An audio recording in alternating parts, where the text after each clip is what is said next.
plus on est nombreux, plus il est important d'avoir des moyens de coordonner correctement tout ça.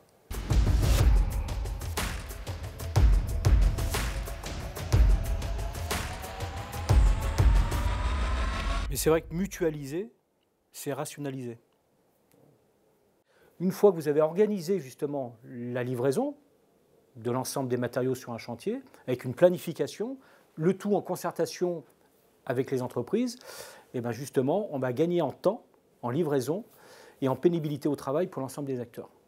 Sur des opérations, au départ, quand on démarre, si une opération de 20 hectares, quand quelqu'un intervient sur le premier lot, il n'y a aucune question d'espace, de sujet d'espace, etc. On lui met à disposition un terrain. Mais au fur et à mesure que l'opération se construit, on se retrouve à un moment avec une limite, une contrainte foncière.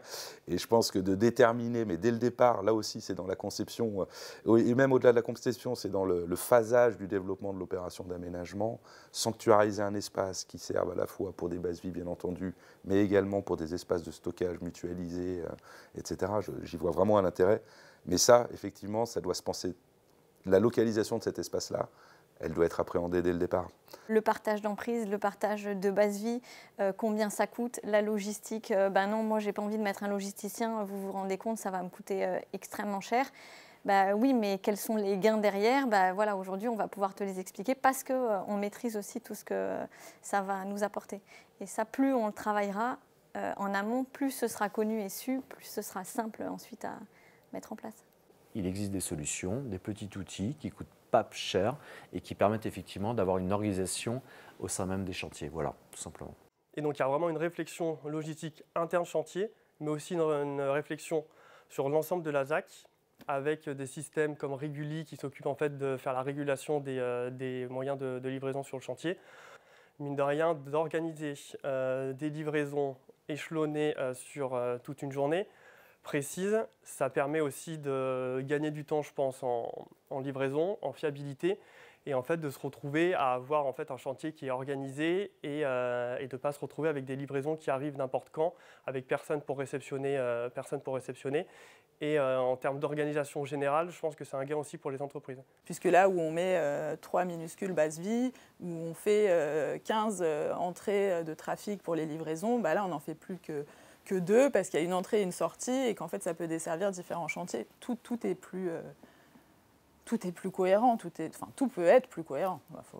Le plan masse, c'est un peu la boîte à outils où on va piocher les différentes possibilités parce que le plan a été conçu comme ça. Et donc s'il faut retenir un truc hyper important, c'est ça. Et c'est mettre tous ces moyens, donc ça peut être des moyens de communication, des moyens sur site de base vie, de gestion des déchets, quelqu'un qui est capable de faire le tour de la ZAC quotidiennement ou au niveau hebdomadaire pour essayer de comprendre les problématiques qui peuvent se passer en périphérie de la ZAC ou intra-ZAC suivant les temporalités. Donc en effet, c'est vraiment gérer les flux chantiers, mais les flux publics, et que tout ça vive en harmonie. C'est possible. Il y a forcément des connexions avec nous parce que optimiser des stocks, optimiser des livraisons pour plusieurs corps d'État, forcément ça a des impacts sur le budget. Je pense qu'il y a matière à développer des nouvelles compétences en lien avec la logistique interchantier. On est sur un métier nouveau qui est de regarder comment anticiper les sujets logistiques de façon à ce qu'ils soient traités de manière opérationnelle. On peut travailler sur des concepts de chaîne logistique optimisée en amenant les matériaux au bon moment, au bon endroit, dans la bonne quantité. Et qu'est-ce que ça va vouloir dire pour l'ouvrier qui travaille sur un chantier? C'est quand il arrive sur son poste de travail, pour faire son travail de plombier, d'électricien ou autre, il va avoir les matériaux dont il a besoin pour travailler sur sa journée. Parce qu'il faut quand même penser à la fin au compagnon. Hein. Vous ne pouvez pas dire à un compagnon qui est sur le chantier 1 d'aller dans la base vie du chantier 4 et de faire 500 mètres. Enfin, après, il y a aussi une logique spatiale de comment le travailleur est associé à tout ça. Il ne faut pas les oublier. Et ces gens-là, il faut être quand même pragmatique vis-à-vis d'eux et leur permettre d'avoir des conditions de travail où ils n'ont pas à faire des parcours interminables. Aujourd'hui, c'est dur hein, d'être attractif dans notre métier. Et si en plus on n'est pas en mesure de leur offrir un niveau d'accueil acceptable que tout être humain est censé avoir sur son lieu de travail, je trouve ça, on n'a pas des sous-hommes sur nos chantiers.